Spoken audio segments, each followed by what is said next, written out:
Hello once again, my wonderful and loyal viewers. How y'all doing? It's Wild Elf once again, and we're going to have us another interesting walk-in rant.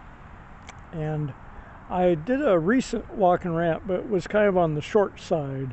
Usually I do walk-in rants around 40 minutes, but I don't keep track of the minutes as I'm making the walk-in rants. But this one's going to be a little bit different, a little bit special. I want to either do a specific topic, walk and rant, and maybe it'll bounce over to other topics. All right, guys. But if you're into retro games as much as I am, and if you celebrate cosplay and anime-related cosplay, then this is the channel for you. And especially the retro games. And cosplay that's reflective of retro game characters and iconic characters in general. By the way, my favorite Japanese cosplay is a type of cosplay called anime gao kigurumi, and sometimes they call it kigi for short, but it's pretty cool. And so here we go. Let's see here. All right. So, ground to cover, pun intended. These walk-in rants are not about the video aspect, it's about the subject matter we talk about. Some people have told me they have almost an ASMR quality, but that's not my original intention. But if it helps you relax a little, kind of unwind, then hey, that's what your pal Wild Elf 26 is here for. Also, a quick heads up, some of you have said something about not getting notifications, and I encourage you to go back to my channel and click the notification bell. And if for some reason it doesn't let you do that, then you probably have to resub. And yeah, I know, but sometimes YouTube does these updates, and sometimes people get unsubscribe for no reason. So if you're not getting the notification, then head back to my channel and resub, and then hit the notification bell. Alrighty, and let me know if it works or if it's giving you no notifications again. Okay, so the subject matter this time on our walk and rant, I didn't know if I wanted to do a walk and rant about old school origin canon of Mortal Kombat games, or if I wanted to do old school origin canon about Resident Evil games. Now, as many people do, I definitely enjoy both franchises, especially the more original titles. But I'm going to talk about the Resident Evils first, because, and I will say it, folks, there's a very specific thing, it's a very specific truth about the Resident Evil remakes. Now, here's the thing, folks. The original Resident Evil 1, Resident Evil 2, which in most places is also known as Biohazard 1, Biohazard 2. Those are canonical, the original 32-bit versions that were CD-ROMs, often for the original PlayStation, the Sega Saturn game system, and I think it was PC-DOS also back in those days. And if people had a Voodoo FX board, it was usually one of the better boards to have for Resident Evil 1 and 2, which are considered probably the highest sellers in the series. Was the first Resident Evil and the second Resident Evil back in the 1990s. I believe, let's see, in chronological order, I think it came out in 96, Resident Evil 1, and I believe that the the first Resident Evil 2 sequel came out in '98. And then later we got the better DualShock version. But yeah, Resident Evil 1, for anyone that doesn't know and wants to know through this way, otherwise it's a spoiler alert. You know, you're part of a special tactics and basically a SWAT team. And you have these orders to go in a helicopter to go to the location of a group that they think have been behaving like cannibals for some reason. And there's really not much information given other than this location that you're supposed to go check out. So one of your company brother teams called the Bravo team has already gone there. But radio contact has been lost. There's been no radio updates from them. The transponder on their helicopter seems to have stopped putting the signal out. So your chopper is loaded up with your team called the Alpha Team. And you're led by Captain Albert Wesker, and his subordinate, main man, is Chris Redfield. His secondary support subordinate is Jill Valentine. And then, of course, they got their munitions expert, Barry Burton. And they got extra electric, and what else was his thing? I think he was a data expert, Joseph Frost. And, well, you have your pilot too, and he's kind of a rookie pilot. He's a little bit fidgety, a little bit nervous all the time, and they call him Brad Vickers. And here's the thing, you touch down and land, and Brad stays in his chopper pilot seat the whole time. You guys find the wreckage of Bravo Team's helicopter.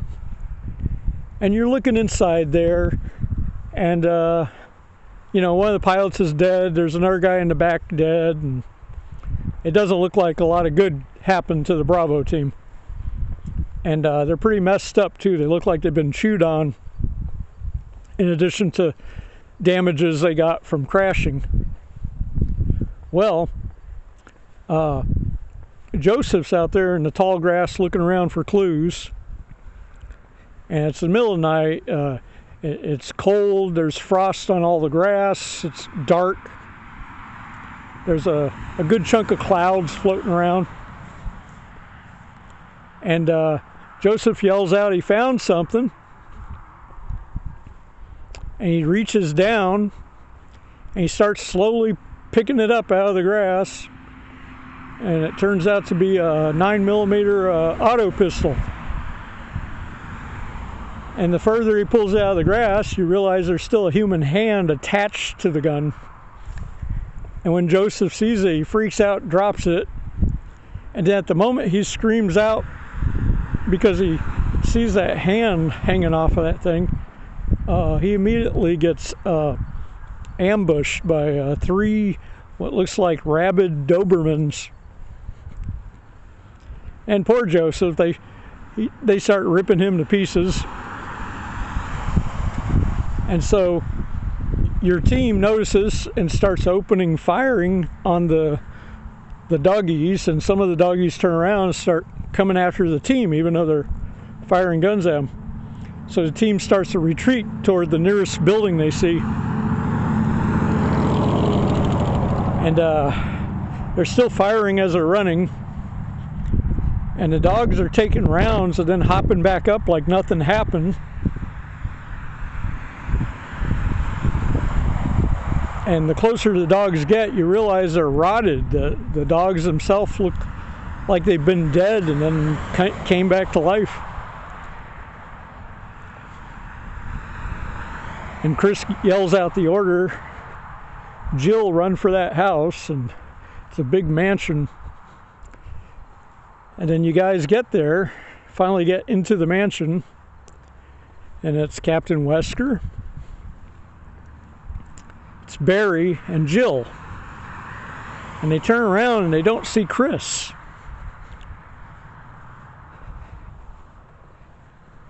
And Jill runs toward the door, and Captain Wesker says, "Stop it, don't open that door." She says, "But Chris is..." And then at that moment they hear a gunshot somewhere in the mansion. And they said, "What was that?" And Captain Wesker says, "Maybe it's Chris." He says, "Jill, will you look?" And Barry interrupts at that point. He says, "We'll both go. Chris is our old partner, you know."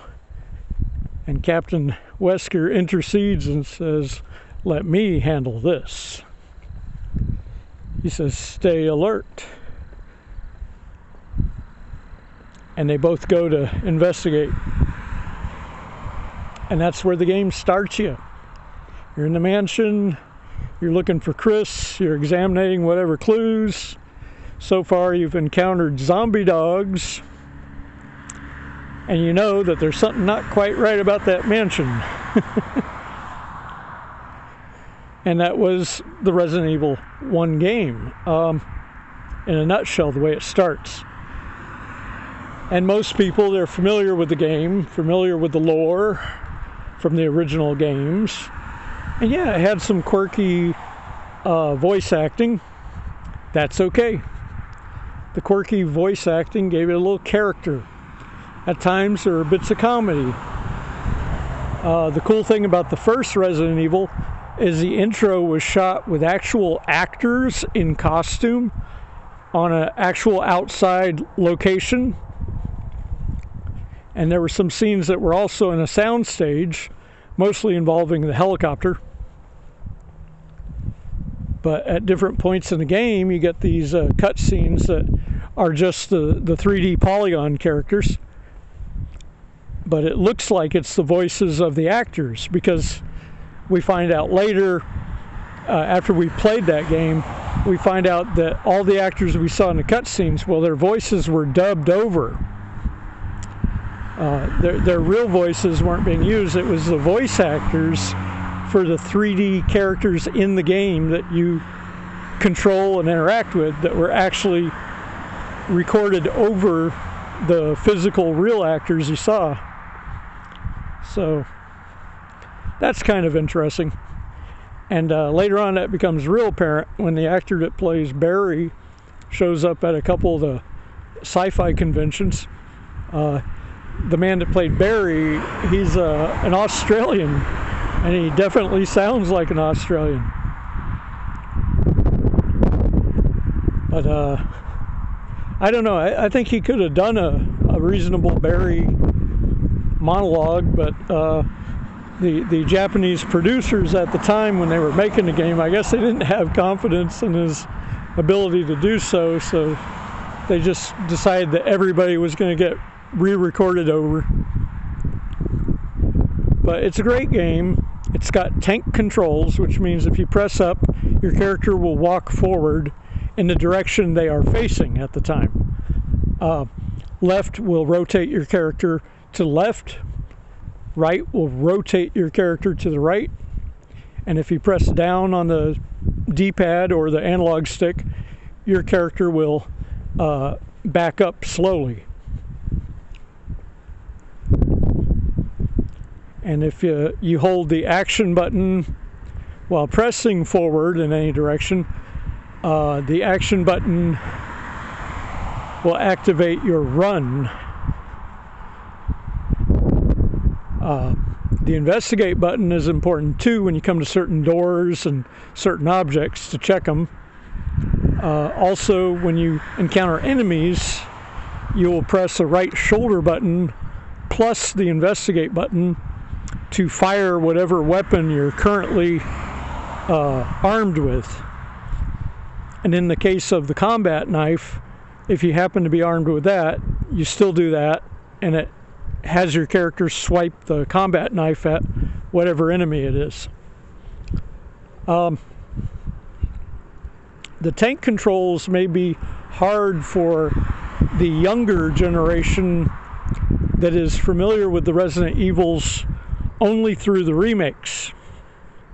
The remakes have modernized controls, and in the case of the remake of Resident Evil 2, which is vastly different from the remake of Resident Evil 1, and they did remake Resident Evil 1 long time ago on the GameCube system. It may have later been available for PC as well, but don't hold me to that because I'm not 100% sure about its availability on PC. I was never a PC gamer. I never owned a PC, a home computer. This is 2025. I still do not own a computer. I own a smart device, and it has no keyboard or anything else other than what you touch on the screen. But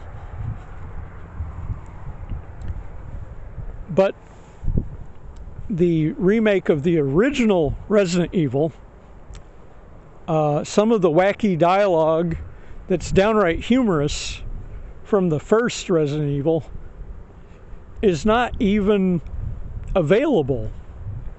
They got new voice actors. They redid the entire intro scene in 3D and polygon recreation.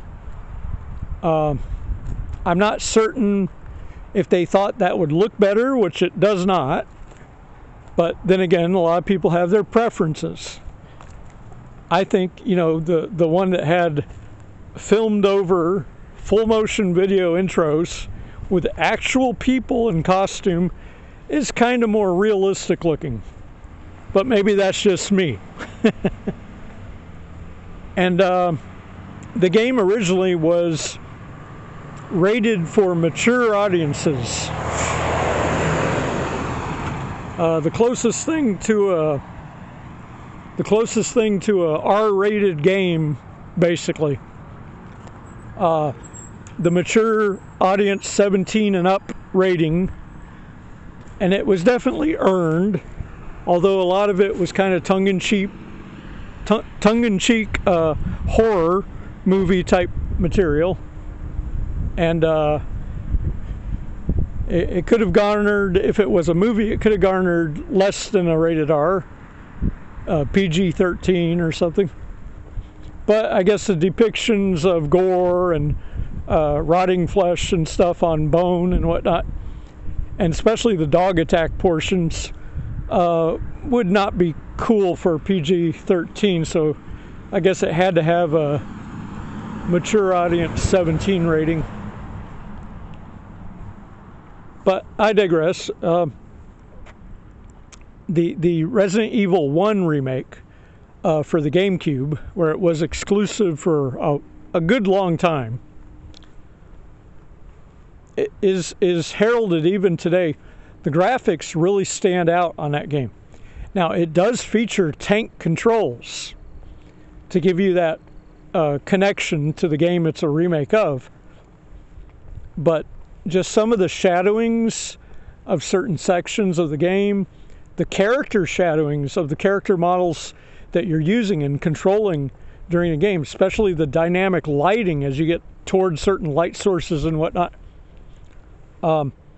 really looks excellent. And I gotta say, the GameCube system was 128-bit, which is like its contemporaries, the PS2 and the Xbox.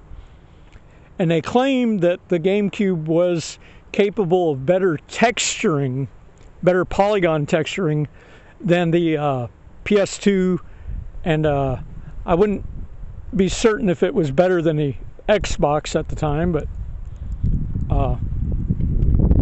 it's definitely apparent if you ever play the PS2 version of Resident Evil 4 versus the original GameCube version of Resident Evil 4. But as far as the remake of Resident Evil 1, it was a GameCube exclusive for a very long time. And it was stored on not one disc, but two miniature DVD discs. The GameCube has a special format disc, if you're not aware. It's a lot smaller than a CD-ROM, a lot smaller than a DVD-ROM physically. But the information it has is almost the amount of a DVD, but just slightly, I'd say it's a few gigabytes less than what you would have on a DVD-ROM, but 128-bit nonetheless. And the character models on Resident Evil 1 Remake are almost as detailed, or possibly more detailed, than the character models for Resident Evil 2 on the PS4 and Xbox, whatever it is this week they're calling it. They make out so many different revisions of Xbox. I can't even keep up with it. But yeah, I've even put on my community, that's a post board on my channel, and every YouTube channel has one if it's on the smartphone version of YouTube. Some people can't seem to find it if it's on the desktop version, so you have to switch over to your smart device to find my community. And I put a couple of photos showcasing the 3D modeled characters from Resident Evil 1 Remake, next to another photo of the character texture for character model for Leon from the Resident Evil 2 Remake. And one is from 2002, and the other one I believe is 18?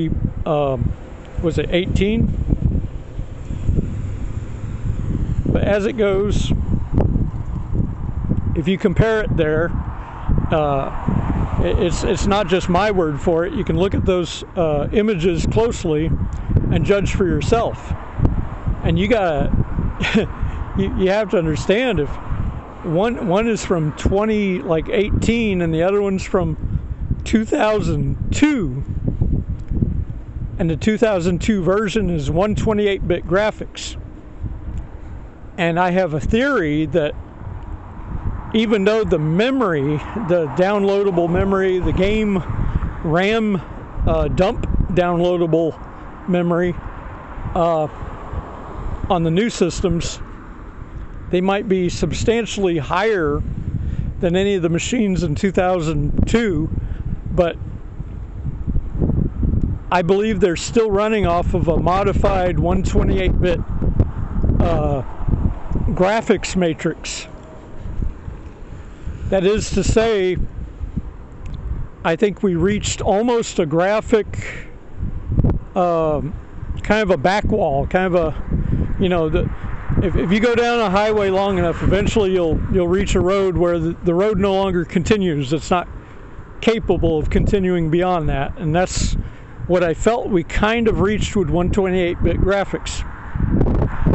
Now, there are some games that look pretty impressive on later systems and current systems, but I think they're using like a dual graphic buffer system, where instead of just one singular 128-bit graphics engine running, they have like a dual 128-bit graphics engine trying to overlay secondary image on top of the first one. It's kind of weird. It's the only way I can describe how some of the graphics look on certain games now.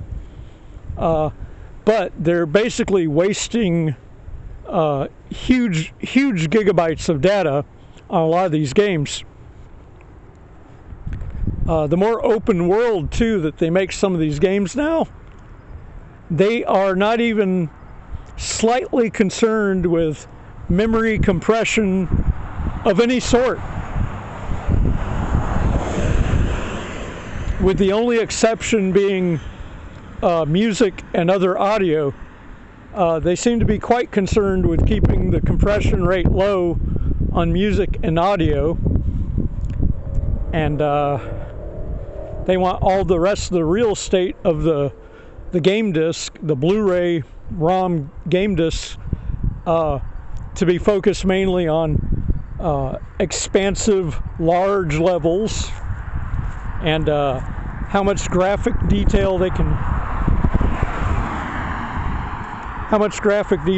can stick into certain levels. But beyond that,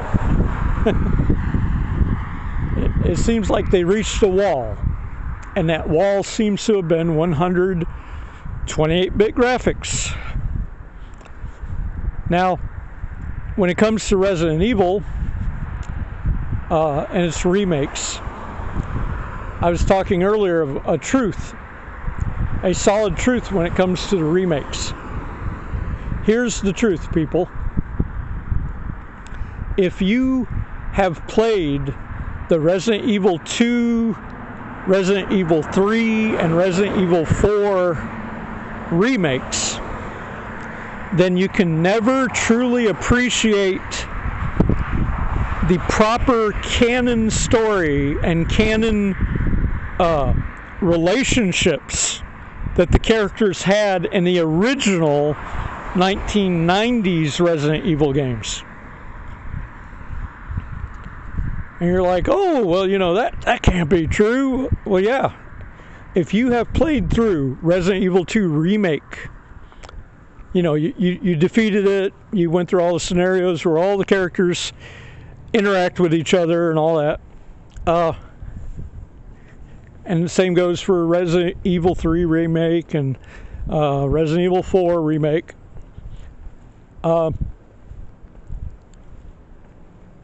If you're part of the younger generation or whatever it was aimed at, you will not be able to appreciate the actual canon original games. One thing, the modern controls, it'll make the older games feel too alien to you.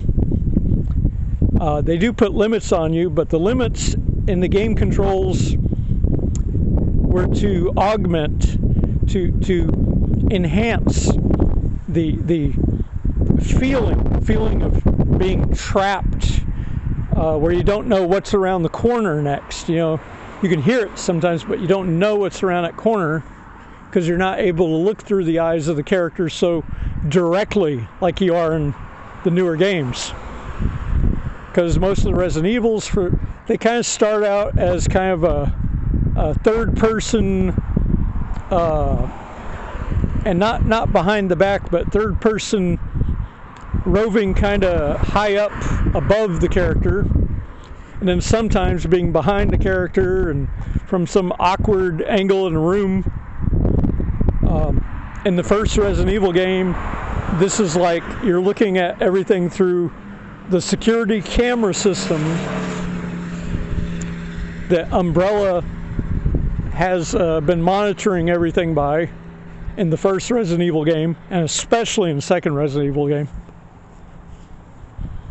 And so every time you go to a new area, a new camera kicks in to keep tabs on you as you're walking through.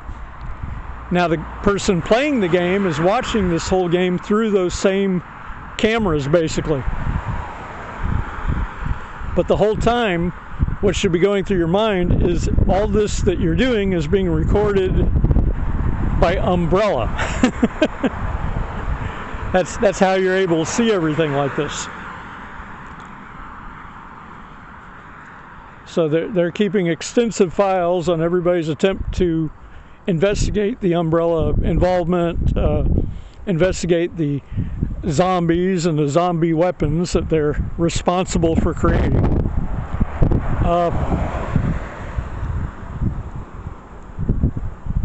And that's the magic of the first 1990s Resident Evil games. And it's part of the reason why, if you played the remakes, if that's where your start is, if your start is Resident Evil 2 Remake and the other three after, then you really can't properly appreciate, you won't be able to appreciate the originals. And you won't be able to appreciate the character dynamics. There was a lot more passion, real passion, not just blind chit-chat BS that's in the remakes. And now I do give these games a 50-50 chance. I want a remake to wow me. I want it to knock my socks off, you know? And in the case of the GameCube remake of Resident Evil 1, well, it did wow me. It knocked my socks off. The character relation aspect was very similar to the original Resident Evil. I was kind of sad that there wasn't more comedy in there. Like when Barry in the 1990s Resident Evil says, "Wow, Jill, that was too close. You were almost a Jill sandwich." You know, yeah, I thought that was great. That should have stayed in there. And the part where Barry gets snarky at one point and says, "Yes, I'll just go out and get some fresh air and get eaten by a monster." That's hilarious. That should have stayed in. I don't care that they remade it. You know, I don't see how that's unrealistic dialogue. It could have been added to extra things they wrote in with it. But my own personal favorite, and I know this one sounds hokey, so I'm not surprised they didn't have it in there. Although I think on a replay they should have had it pop in there as like a surprise dialogue. That would have been cool. Is when they're in the original hallway for the mansion and Barry says, "Whoa, Jill, here, take this lockpick. It might come in handy if you, the master of unlocking, need to open something." Yeah, I thought that was great. The master of unlocking. Yeah, that was definitely hokey. But they were going for some kind of trendy attitude, some sort of new thing that they thought would work with it, and it just ultimately didn't quite go that way. But I will say this much.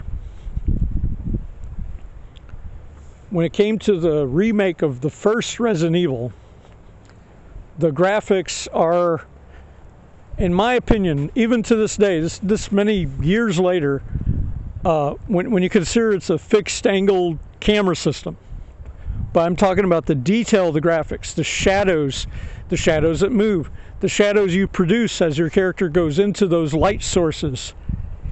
It's so spot on. It's so perfect.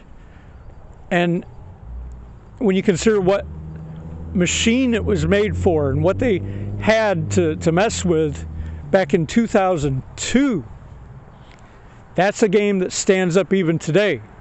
There's now a downloadable HD version of the original remake now that you can play on machines like PS5.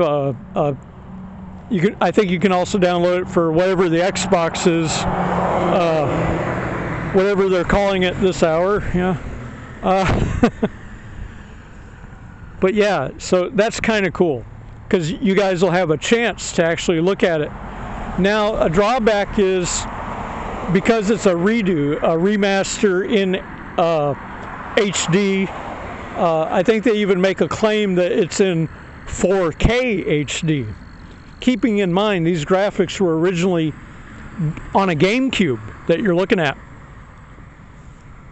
Now, if you're playing the GameCube thing on a 32-inch or a 27-inch glass CRT television, it would look just as clean as what you're seeing on the HD remake. I know that kind of blows your mind, don't it? But it was a different type of display, and the images produced by the machines at the time were able to compress a video stream very tightly, and they had something called interpolation that is not present on flat screen televisions of the current era. But yeah, you really need to play the remake of the first game. And like I said, compare it. If you've already played the remake of the second game, do a comparison. You know, don't have to take my word for it, but you can check it out for yourself. It definitely holds up. That's what I'm saying. And just graphically, the detail they went into, and the faces and lighting and whatnot. I compare it to the Resident Evil 2 remake characters, and I don't see anything on them that impresses me about their construction, as far as it being anything more impressive than what I've seen on the 2002 ones. They're just at a different location. Instead of being in the mansion, the remake of 2 is in the city, in the police department. Yeah. But yeah, if you played all those, especially the remakes, if you did them first, if you did the remakes first, it will sour or basically spoil your experience on the originals that were done in 1990s.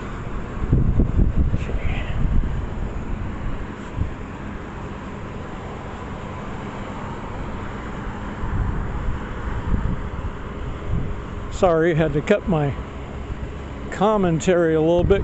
Got to get across this road. Alrighty, there, we're safe across the road now.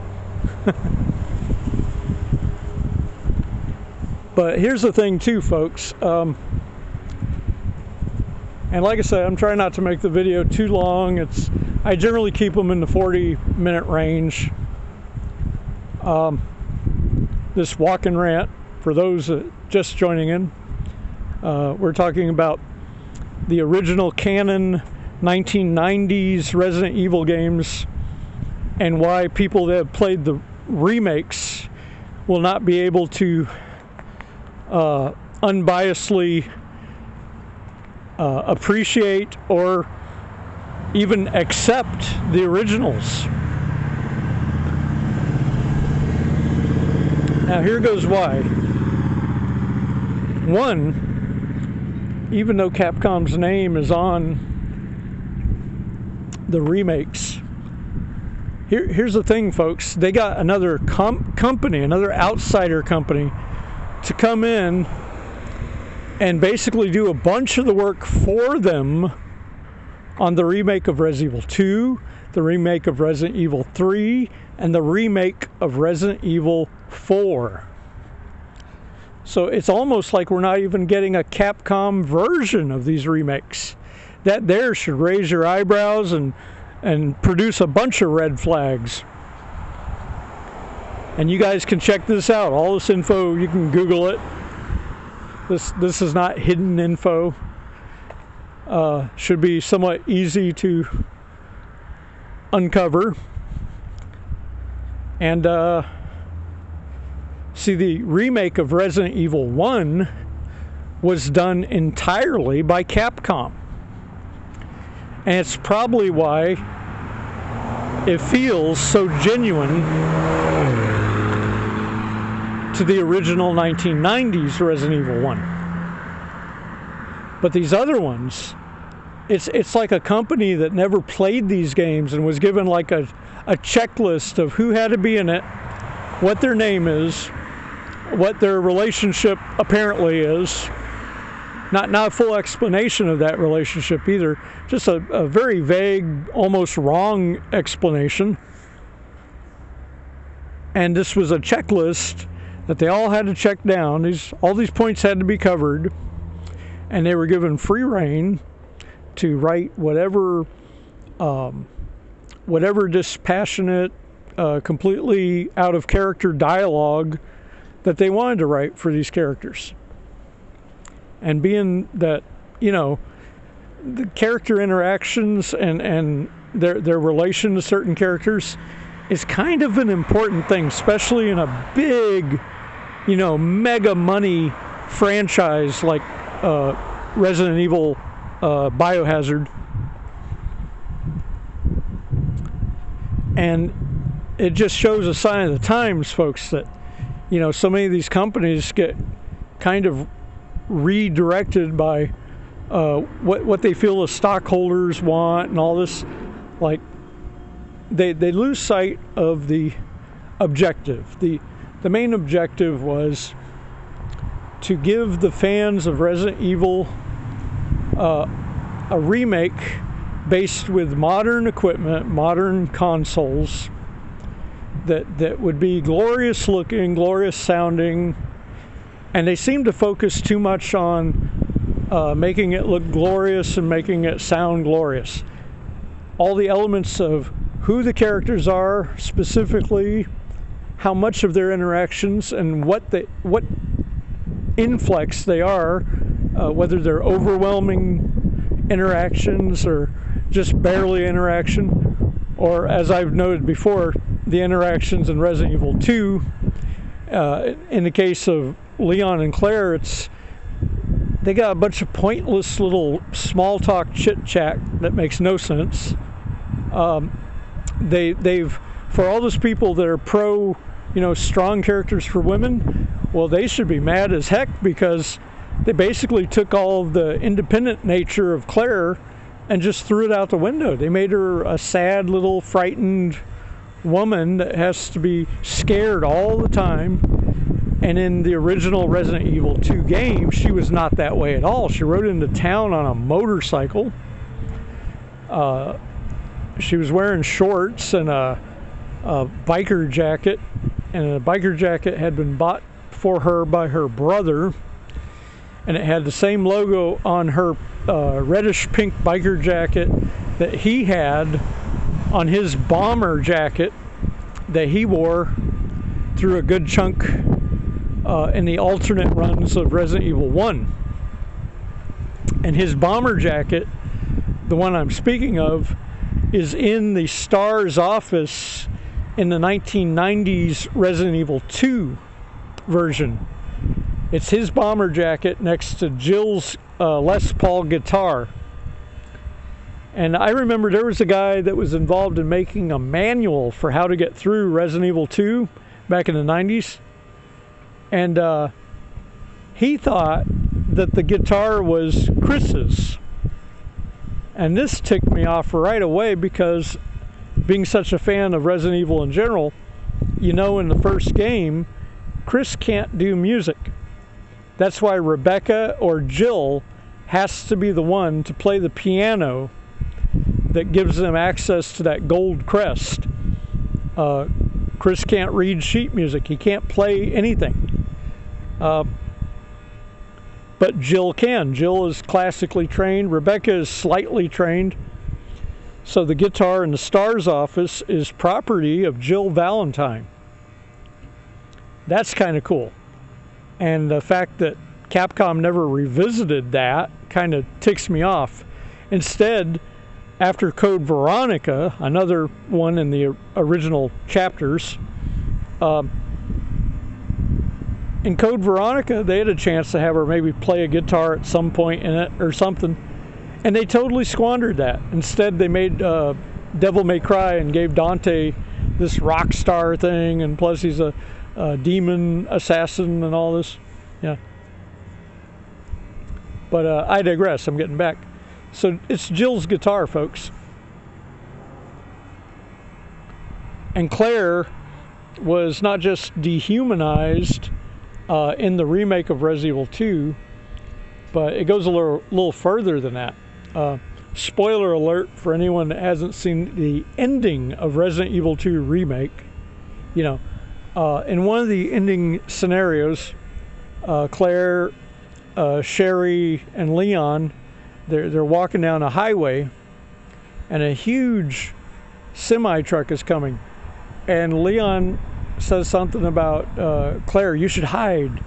You know, why? They just survived Raccoon City's disaster. They should be flagging down the semi to get him to the next city so he can make contact with law enforcement. and give them all the skinny on what went down in Raccoon City.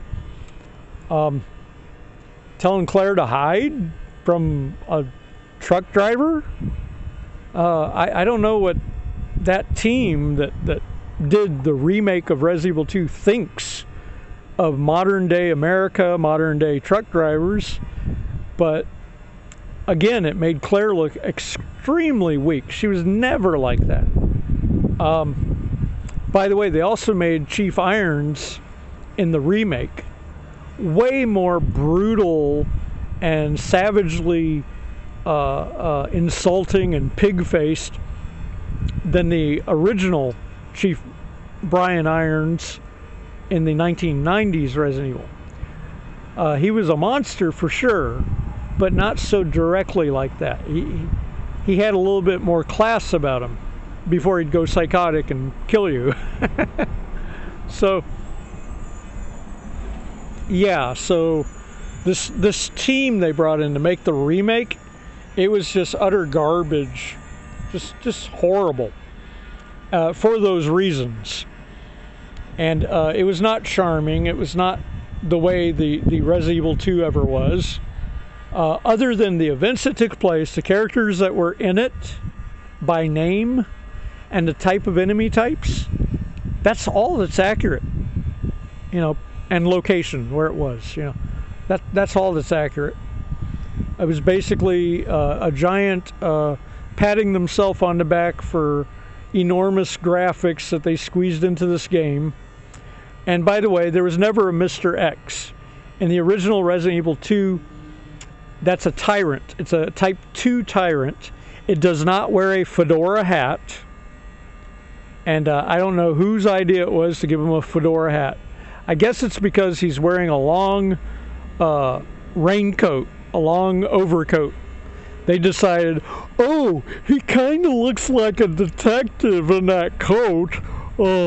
Let's give him a fedora hat. No, he never wore a hat. He's an undead killing machine. I don't think he's concerned with wearing a hat. And in the better remake of Resident Evil 2, it's not an official remake, but it is more respectful of the material of Resident Evil 2. There's a game for the Wii, the original Wii, called Resident Evil: The Dark Side Chronicles. And there's a chapter called Memories of a Lost City.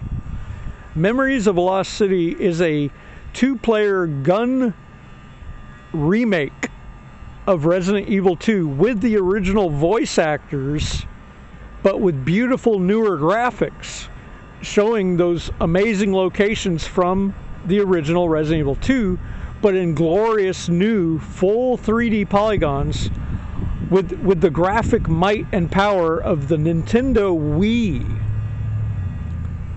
And the fact it has the original voice actors, minus Leon's original voice actor. Sadly, the actor that played Resident Evil 2's Leon from the 1990s, his name was Paul Haddad. He passed away before Resident Evil Dark Side Chronicles. So they used the Leon voice actor from the original Resident Evil 4 to pick up the mantle and do the voice acting in Memories of a Lost City chapter of Resident Evil Dark Side Chronicles.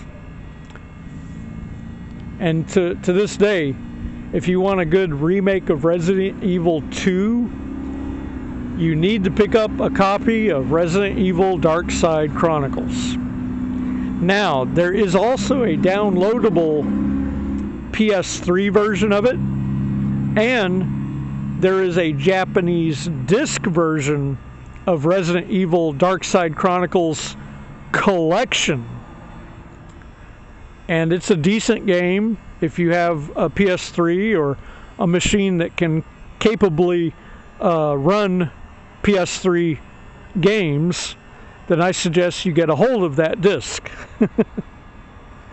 The PS3 version employed the PS Move remotes.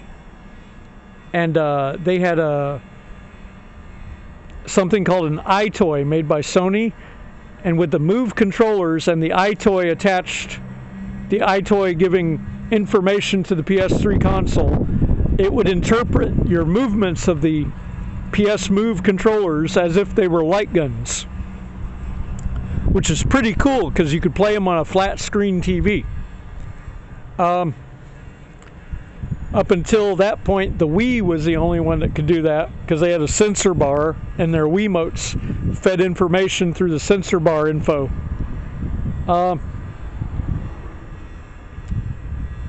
And where was I now? Oh yes. So the Tyrant Type 2, that it stocks you only in the what's called the B scenario in Resident Evil 2 from the 1990s. But in the remakes, they were in such a hurry to get this thing completed, they had forgotten about the A and B scenario. So what happened was, in some cases, the earlier versions of it don't have it, but then the later disc versions have the A and B scenario. And the people that had the first editions that didn't have it, they were encouraged to go to the PlayStation Store and download what's basically an enhancement patch that gives them the Part A and Part B scenarios. But I'll warn you, in the remakes, the Part B scenarios have virtually nothing in common with the original RE2 from the 90s. The RE2 in the 90s, your B scenario was completely different. If your character in the A scenario from the other character left certain items or certain weapons behind, the other character in their B scenario would be able to pick up those items, indicating that the A scenario was the first walkthrough. So, but the drawback was, in the second scenario, the B scenario, the character that you're playing in the B scenario would now be hunted, would be stalked by the 7-foot-tall Tyrant Type 2 that they simply called the Tyrant 2. In Darkside Chronicles, they give him a name, but it's not Mr. X. Again, no fedora hat, and he's not called Mr. X. What he's called in Darkside Chronicles, Leon gave him the name. He called him Trenchy. That's right, Trenchy, because he's wearing a trench coat. The same stupid reason they gave him the hat in the remakes. But, yeah, that's the name they gave him, Trenchy. So, that's the gist of it, folks. And, but like I said, visit Wild Elf 26 page on your smart device, your mobile device. Look at my community, my different postings. You may have to scroll down a little bit, but you'll see it. You'll see the 2002 Resident Evil 1 remake characters, Jill and Chris. And then on that same thing, you just move it a little over, and you'll see Leon from the Resident Evil 2 remake. And it's up to your eyeballs, your careful examination, to judge which ones look more detailed, you know? And keep in mind that huge year gap between 2002 and the debut of Resident Evil 2 remake. So that's something. But unfortunately, if you played the remakes only, you cannot appreciate the original Resident Evils. And the original Resident Evils, the characters, their dynamic, their relationships are canon.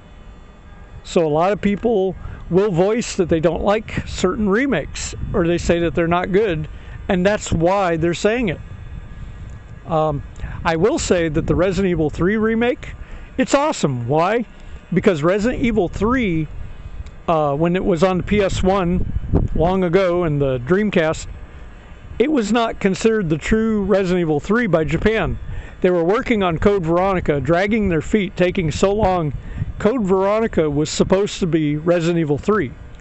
But the British division of Capcom named the side project they were working on, Last Escape. they went ahead and put the Resident Evil 3 name on there. Resident Evil 3 Last Escape. Biohazard Last Escape. So Capcom was kind of caught off guard, and they had no choice but to name the other one Code Veronica, because they wasn't able to name it 3 at that point. And that's the truth, guys. Alrighty, this has been an interesting walk and rant. I didn't mean to talk your guys' ears off too much. And if you're not sure what I said about a certain point in this video, then please go back and re-listen to this video. And I hope it was helpful. I hope it was slightly insightful.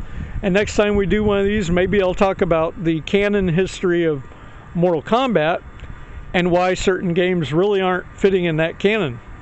Alright, have a great one. This is your good friend, Wild Elf 26. I'm feeling a little more energetic today.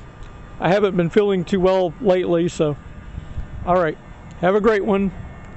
And as usual, extreme close-up.